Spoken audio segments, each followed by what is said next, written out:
Our next speaker, Lindy Amos. Lindy is a highly sought-after executive communications consultant, coach, and facilitator. She has more than 15 years of experience working globally with really blue-chip organizations, Boston Consulting Group, Johnson & Johnson, UBS, among many, many others. We also work with Lindy in the Impact Accelerator program, which many of you saw a little bit of a preview of that yesterday, which we've just launched this fall. Currently, Lindy works with the CEO of Penguin Random House as well, where she's been working on executive communications to 10,000 employees in an attempt to unite them as they've been going through an integration effort. So please join me in welcoming Lindy Amos.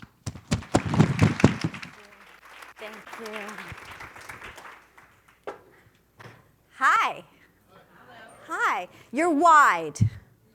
You're wide. So I just want to make sure I pay attention. I see everybody. So here's the honest truth. I am a missionary for storytelling. And my goal today is to indoctrinate you into this cause. We live in an era of information overload. And so when it comes time to persuade, facts alone fall short. A leader needs to be able to see how the facts and the data all coalesce into a story that is relevant for his or her audience. Stories are profoundly powerful delivery mechanisms for information, ones that can have an emotional impact and leave a lasting impression. They're strategic and humanistic. They engage our hearts and our minds. And as an audience, we are hardwired to be drawn to them, to want to learn from them, to seek meaning from them. And ultimately, stories reveal meaning. And meaning is the essential nutrient in our lives and in our enterprises. So today, I'm going to give you some of the core principles of what I call purposeful storytelling that you can use in business environments, whether you want to persuade, motivate, or illuminate. How's that sound? All right. Good. All right, like just a tiny bit about my background beyond what Michael shared, just to give you some context for today. So I've devoted a career to spurring and supporting authentic communications in business environments. And I do executive development, and I do presentations like this one, and I craft content. But my background is in the performing arts. I was an actor and a dancer in like a few former lives.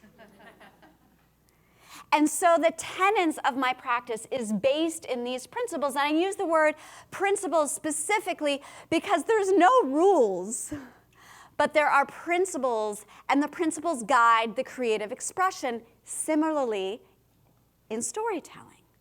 But the actual execution is very much based in the individual artist's creativity and their unique perspectives and assets.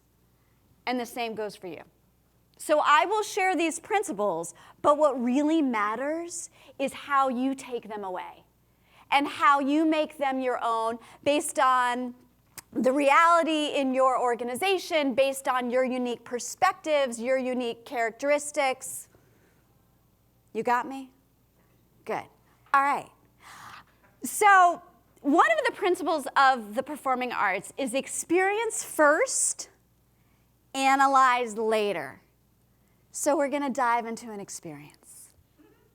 In 1 minute, when I say go, you are going to turn to the person next to you or the person behind you, and I want you to find out something surprising about them.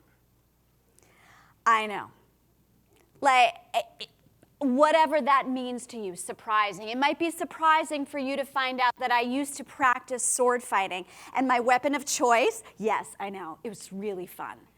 It's like actually cathartic, but I digress. My weapon of choice was a broadsword, which it was like half the length of my body. That might be surprising information. So think about for yourself what might be surprising about you, and think about How can I find out something surprising about my partner? I'm going to give you about 2 minutes for each person, and then we'll convene back. Ready? On your mark, get set, go. And yes, please find a partner. Thank you.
Again, I was trying to help you out.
I know I am.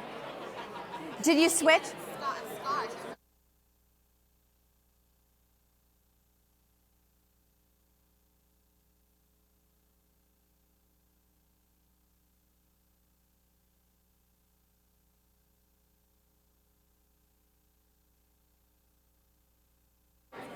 Okay. Okay, please bring your attention back here. Please bring your attention back here. Well, I did see everyone smiling and nodding, so that's a good sign. I think there are runners and there are mics, but you know what? Let's try to just throw some things out, and I'll repeat. What surprises did you find out about? Throw it out. Secret matchmaker. Okay, good to know. You can find her at the networking session afterwards if not going to go there. Okay, what else? Throw it out. Roller skated to college every day. Rollerbladed to college every day. Good. What else? Back here.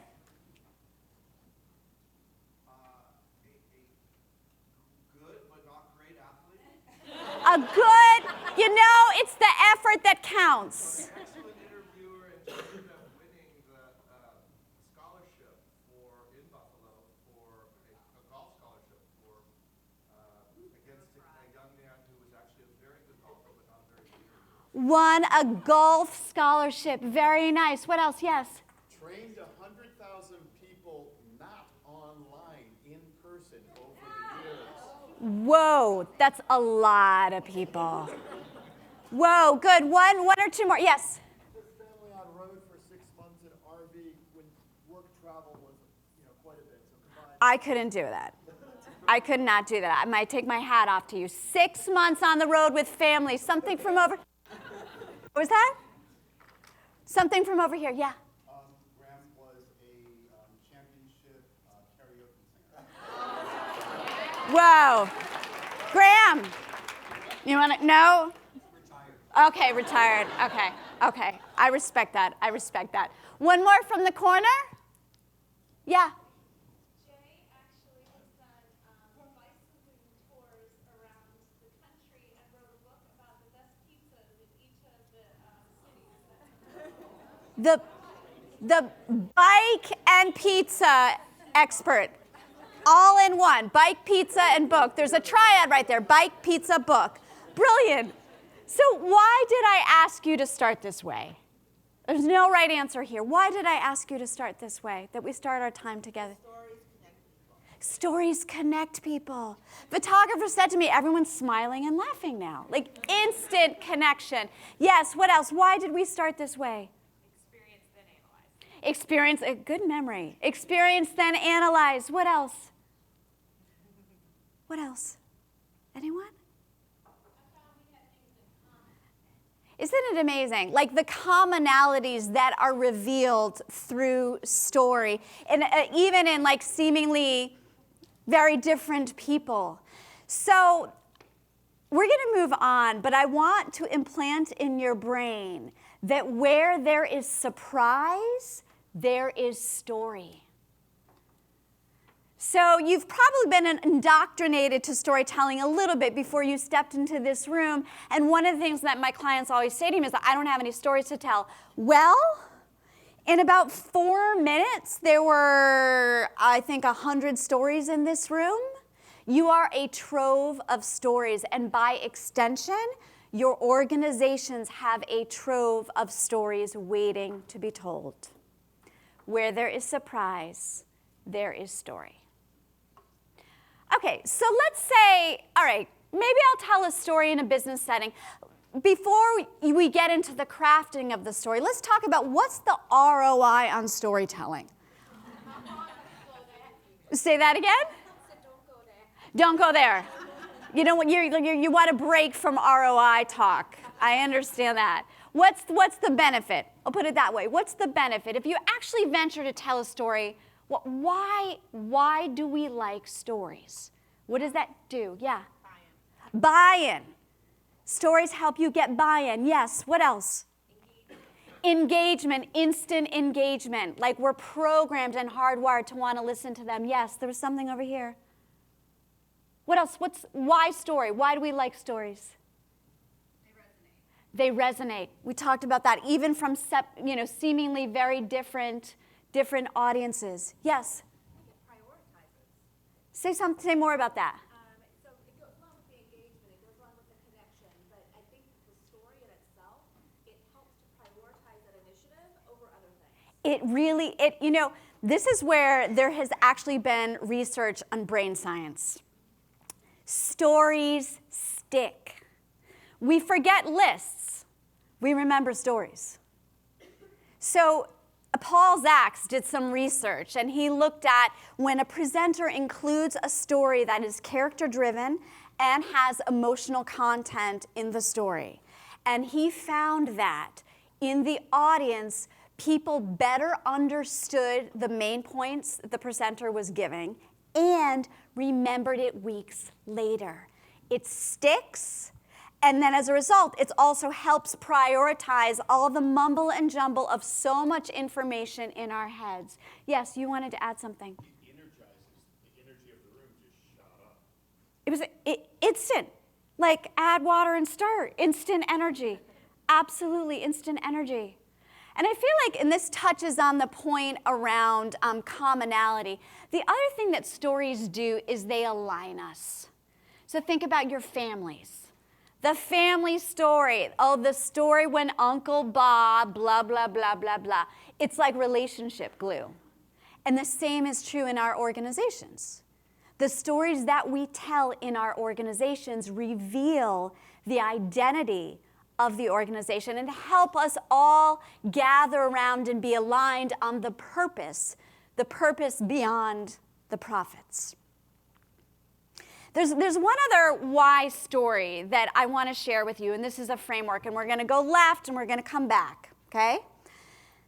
So this, what I'm going to share with you, has been developed over time in my practice and is also very much influenced by the work of Albert Morabian and a guy named Ray Birdwhistle. So basically, there are 3 channels that impact how a leader impacts his or her audience in the live communication moment. This is not written word, this is not telephone. Those 3 channels are, number 1, content. Look at you, you're so studious. All of us, everyone's writing. Content. Like, what are the facts? What's the data? Not surprising, right? The second channel I call craft. What is the story? What words are used? Is there a sense of beginning, middle, and end? How did the leader choose to put all that facts in, like, what kind of order? What's the craft? The third channel is character. Who is this person? What qualities do we pick up from them the minute they get in front of the room or the minute they sit down at the head of the table and lead us through a discussion? And character is also how they connect with an audience. So these 3 channels, content, craft, character, influence how a speaker or leader impacts his or her audience. Take a guess. What percentage is the content? 10. We got 10. This is like an auction now. 10. Throw out another number. Go ahead. 10. 5. 15. What was that? 5. 18. Did we get an 18? 15. 15. Okay, drum roll. Oh, wow. I thought, I was like actually being metaphorical, but I'll take it. Okay, good. Drum roll, real drum roll. 7%. Now, huge asterisk. It is a necessary but insufficient element. Big asterisk. Craft is 33%. Character is 60%. Ooh, yeah. And again, I define character as both the individual and how authentic they are, as well as how adept they are at connecting with their audience. Because as we talked about, connection is king and character is revealed through connection. So back to that, not the ROI on storytelling, but back to, all right, why story in the business setting? 93% of your potential impact in the live moment is not the facts. So story is an express vehicle to maximize that 93%. Any questions or thoughts at this moment? Let me pause there as you're noodling on that one.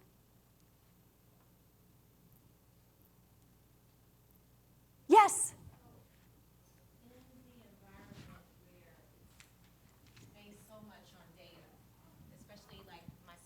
Government. Yeah. Can you just start back with thank you very much for that in the environment? in the environment where it's driven so much by data. Yeah. I'm in the government, in the federal government, we have to have the numbers, the data. Yes. And so how do you focus on a story? Yes. I guess you're How- going to show us that. Yeah. Well, good question. Where they And- want the numbers. And you know, and my clients in FS and in financial services say the same thing to me. Like, whoa, the numbers really do matter. Are there industries where the numbers matter more or less? Sure, maybe. And I think what I'm saying is in the moment of persuasion, in the live moment, the numbers are not going to persuade alone. So that might mean you have 20 spreadsheets and you find a way to boil it down to 5. And as a numbers person, you know that actually even numbers reveal a story. So how can you structure the presentation of those numbers, or even in a one-on-one meeting, the communication of those numbers in a way that it follows a narrative and it's not just a content download? That's, I think, the shift is, especially in government, in financial services, in insurance, I mean, on and on and on, we're programmed to think that the analysis is king. And of course, it has to be. That's that 7%. And how you communicate those numbers, if it's a data dump, you're not going to move your audience to action. If you boil it down A, and then structure it B, and find a way to get them interested C, then you're more likely to spur action. Yeah? Okay. And we'll come back to that. Let's go keep going, and then actually I want to hear from you later and say, like, okay, see whether or not some more of the frameworks could be applicable in government environments. Yeah, I think that the biggest thing I end up saying, if I reflect on it, to my FS clients is it's a radical boiling down. If you're drowning in data, you can't find the story. You have to boil it down first, and then you can find shape to a story. Yeah? So craft and character, 93%. And I also said that character is also an underutilized asset when it comes to persuasion. So imagine this. It's springtime in Zurich. I'm sitting at a mahogany conference room table surrounded by 10 bankers, white shirts, dark suits. Someone could see them. She's nodding. So their firm brought me in to help enliven the way they communicated. And the goal was to keep pace with changes in the wealth management industry by helping these seasoned rainmakers better connect with younger clients and diversify talent. From the get-go, the room was thick with doubt that they had anything to learn about anything, especially from me. A mere 5 minutes in, one of the bankers, the only one in a tie, red tie, spoke. And he said, "Excuse me, these are soft skills, right? Because I don't have time for soft skills. To me, time is money, and soft skills is a waste of both." So my stomach nodded, right? And it occurred to me that maybe I could just stand up and slowly walk out of the conference room and run to my hotel and have a beer on the patio. Seemed like a perfectly viable option, right? This guy's nodding. He's like, yeah, that's what I would do. Go have beer.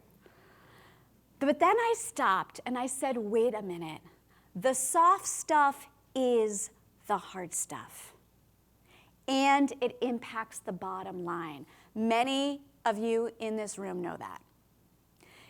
Tomas doesn't see the value yet. So I put aside the content that I had laboriously prepared, and I said, okay, let's try something new. Why don't you give me a pitch about the uniqueness of the firm? And he reluctantly agreed. And at the end of his 5-minute talk, I said, yeah, you describe some very compelling products in a really clever playbook, but you've created no trust.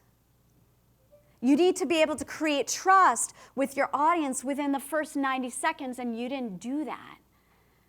I can show you how to do that, or we can experiment in how to do that, but you need to be willing to try something new.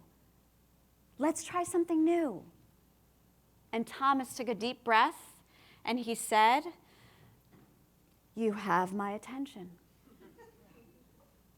And that day underscored my belief that every executive, even the most hardened ones, have the capacity for growth.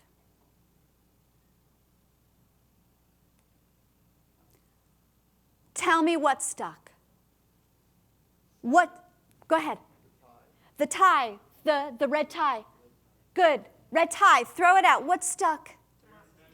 Tomas is a jerk. Okay. He's not here. Yeah. Okay. All right. It's stuck. Tomas is a jerk. What else? The challenge to overcome resonates, feels familiar. That's right. Very good. What else? What's stuck? Yeah. The stomach. Yes. What's stuck? Oh my God, get me out of here.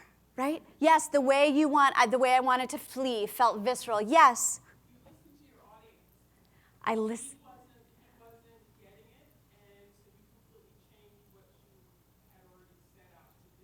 Yeah. Great. I changed course. Yeah, I didn't have a choice. What else stuck? Yes. I could visualize similar experiences. Yeah. And you created that picture that I could say, I've been there. I've been there. So this is what I call a purposeful story. This might look familiar. A certain structure. It starts with life as usual. Springtime in Zurich, la, la, la, bankers. Springtime, right? Whatever your life as usual is, that's the beginning of the story structure. I was walking into the Tuesday morning staff meeting like I do every Tuesday morning. And then, in the middle, a shift or conflict arises. And struggle. Someone named that. That struggle. Like, oh, do I run away? How do I reorient in my own brain? I change course. Is he going to agree to do this? The struggle. And then resolution. How did the struggle resolve? And I added a core message about my belief on executive development. And as the first person said, sensory details. This is what's really, one of the things that's really amazing to me about storytelling is these sensory details, the sights, the sounds, the images, the tastes, actually get more neurons firing in your audience's brain. It activates different regions of your audience's brain so that when you get to the point of getting your message in there at the end, it sticks. I tell my clients, just sprinkle them in. It doesn't have to become once upon a time story time like we do with our kids. Sprinkle them in. There's a good, I don't want to say ROI, there's a good benefit to adding some sensory details. This trajectory it's nothing new. This has been developed over centuries. The distinction I want to make in social environments, we're sitting at a dinner party telling a story, we're not going to get to a core message. I'm not going to tell you a story about my kids and then say, so the next time I go to the playground, like, we don't talk that way. But in business, you need to take your audience on a journey and end with a message that is relevant for them. The other thing I want to highlight is that struggle. And I sort of find it interesting because as I shared, my background is in theater, which is like, theater is all about navigating conflicts and how we find a way to overcome them. But in business, people want to skip over the struggle. And maybe that's an anecdote, and then maybe that's okay, but articulating the struggle gets your audience rooting for you. So the product that didn't make it out of the door, the client that you were close to losing, the wrestling that you did internally about how to manage a certain situation. Don't skip the struggle. Any questions on this? It looks familiar, right? Yeah? Your turn. Okay. I would like you to think about a time in your career that you overcame an against all odds moment and made a positive impact in a difficult situation. If you boil it down to a moment, it might be easier. Let me stop talking for a minute, let you think.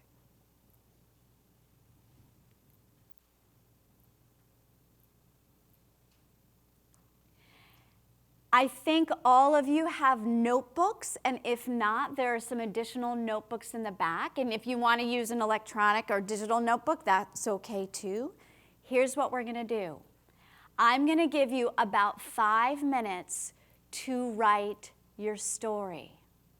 You are going to do your best to follow the story structure, and where you can, sprinkle in a couple sensory details.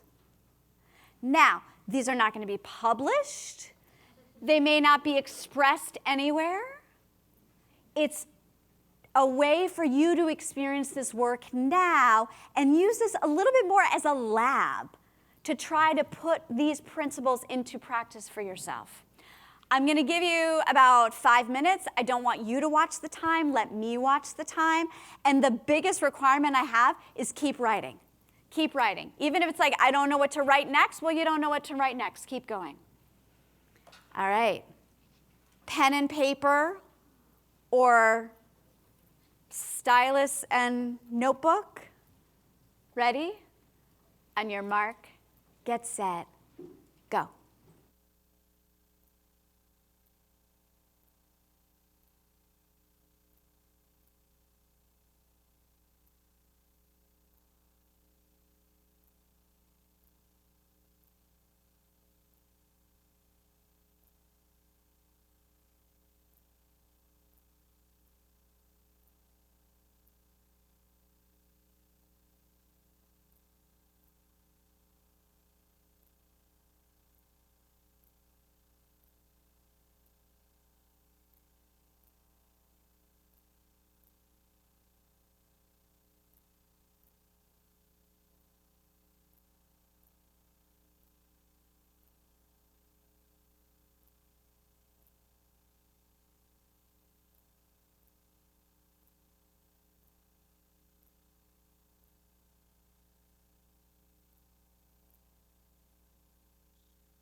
You have 1 minute.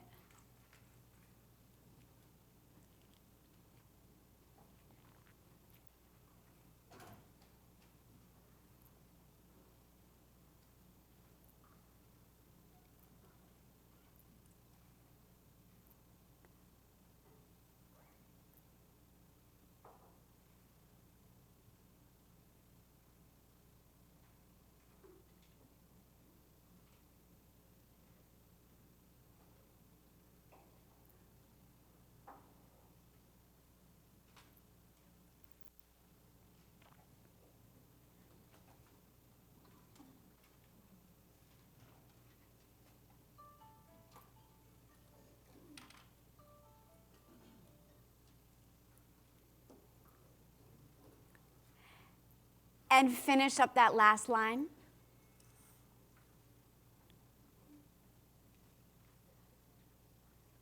All right. I wish you could see that when I said you have 1 minute, the people that are working with a pen, like all of a sudden, like really, like, okay. So you got as far as you got with it, all right? Here's what we're gonna do next. I'm gonna ask you to find someone other than your surprise person. Someone new. And I'm gonna give you probably 3 to 4 minutes each.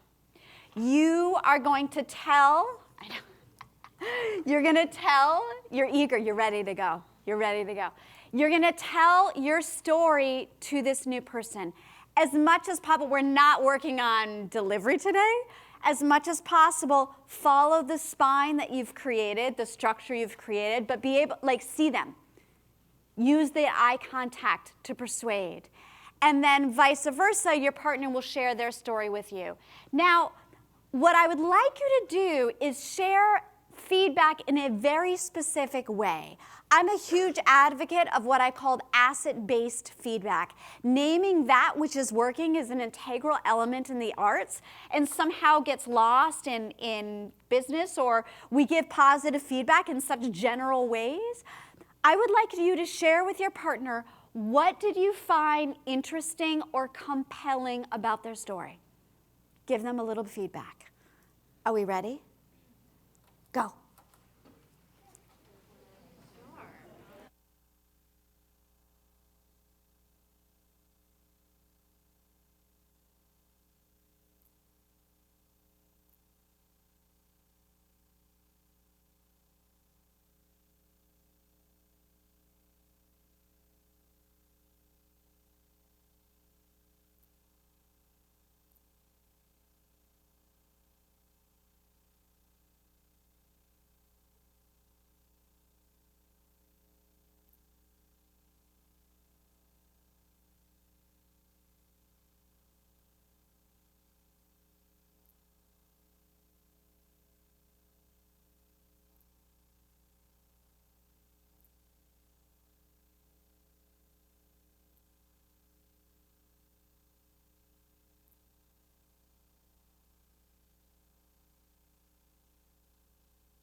was 19, 5.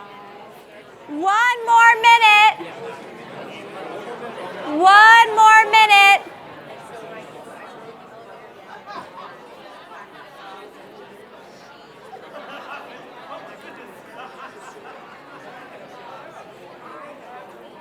That's awesome.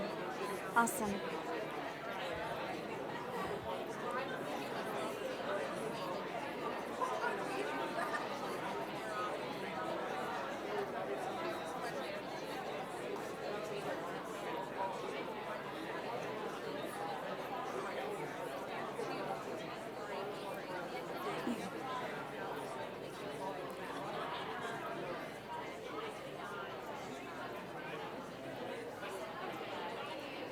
Okay.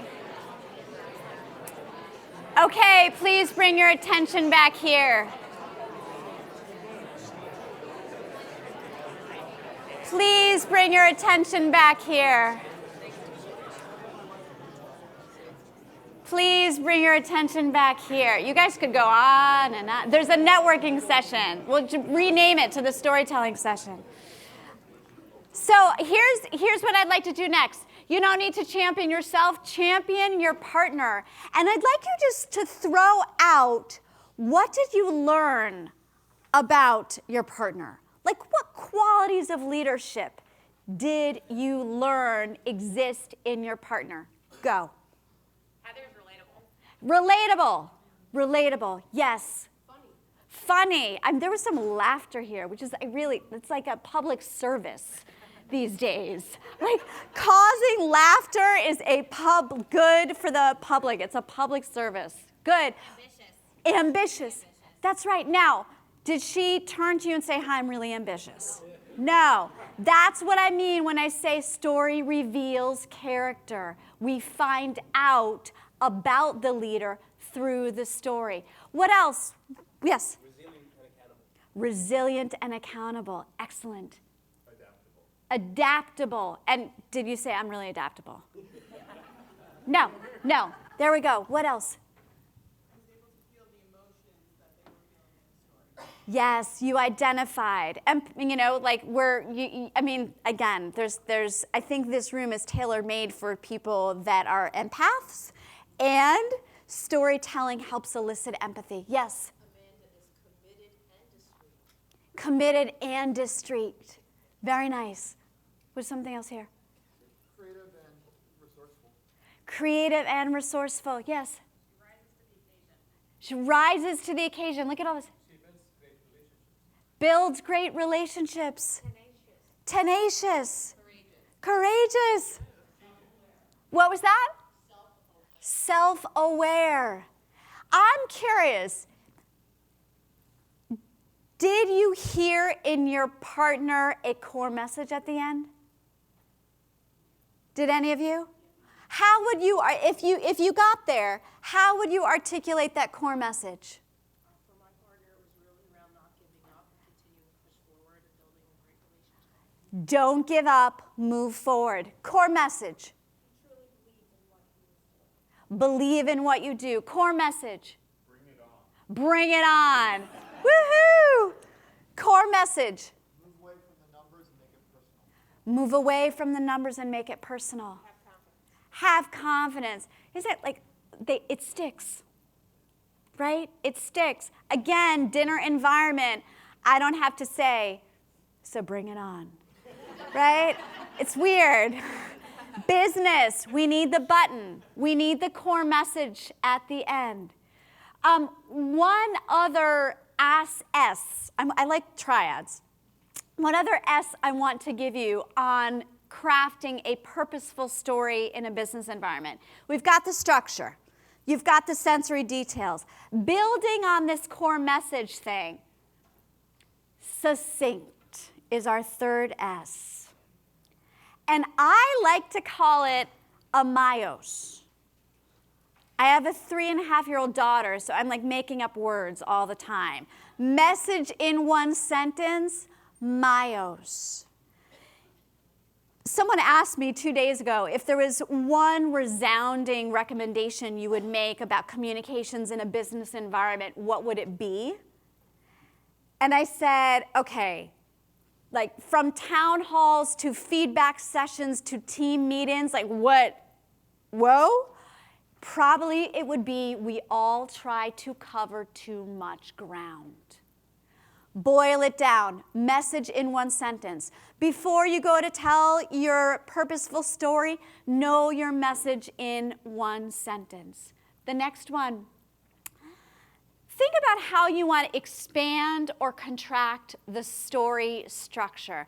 So you all created your stories and you thought through the spine in about 4 minutes. You could expand that. If you're giving a toast to an employee who's retiring, you might expand the story structure, bring in more sensory details, and then you've got like an 8-minute story. Or you might be invited to speak to the board, and you've been given a 10-minute slot, and you want to devote 3 minutes at the beginning to a story about how the employees actually put strategy into action. You might only do 1 sentence on each part of the story structure. So it can expand out or it can tighten in. Lastly, pause. So the second most resounding feedback I would give around business communications is we all go a mile a minute. Yeah. And again, public service, pause. Take a breath before you start. Punctuate your story structure with a pause. It will absolutely make for a better experience for your audience. So these are our 3 S's of storytelling. Yeah? We're good?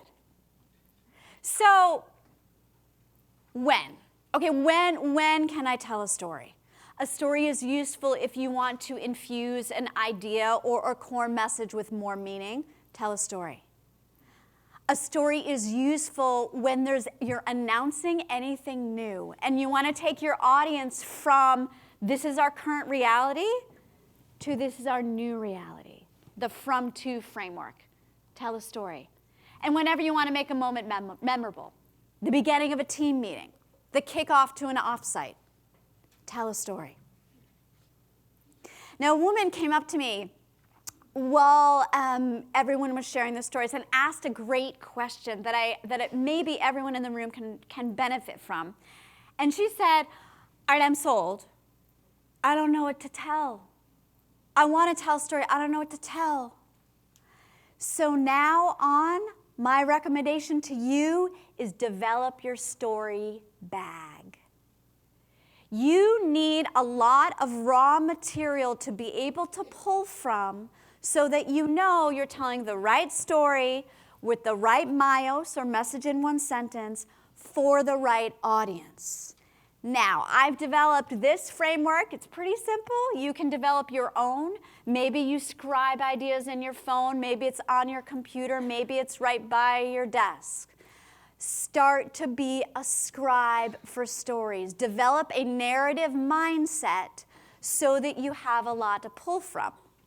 Let me give you an example. So you see, audience can be an individual or a group. What's your core message and what's your story?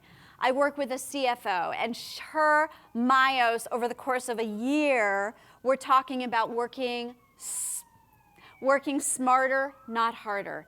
And we're reiterating that core message in town halls and in her blog and so forth.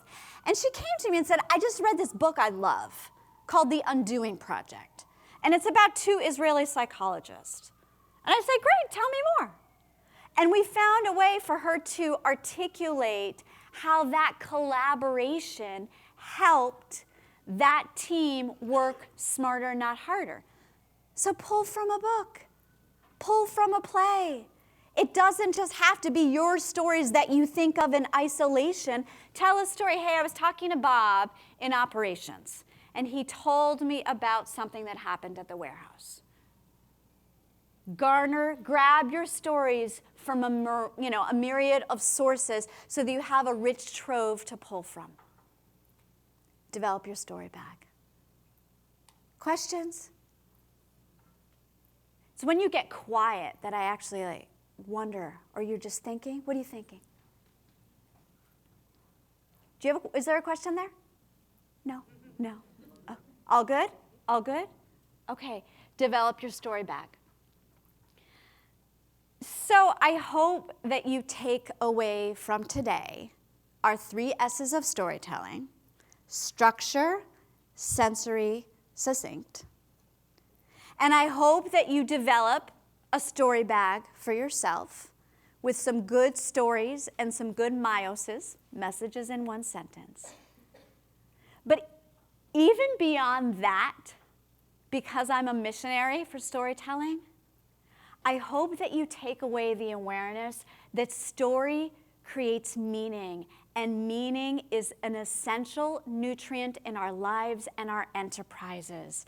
And as leaders, your job is not only to guide, it's to be the narrator of your businesses. And especially from where you sit. You know the stories of products. You know the stories of marketing campaigns that succeeded or were almost not going to succeed. You know the stories of operations, but you also know the stories of employees at every level of the organization who are actually your competitive advantage.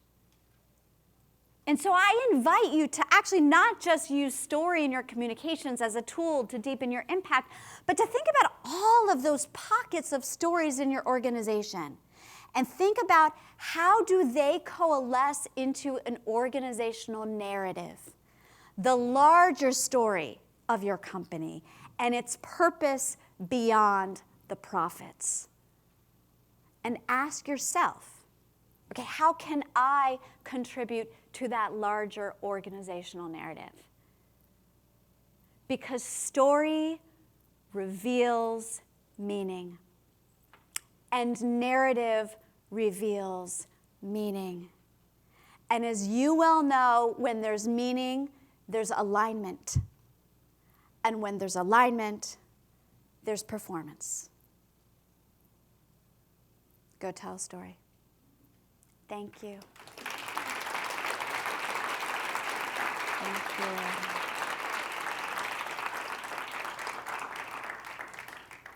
We have 1 minute for questions.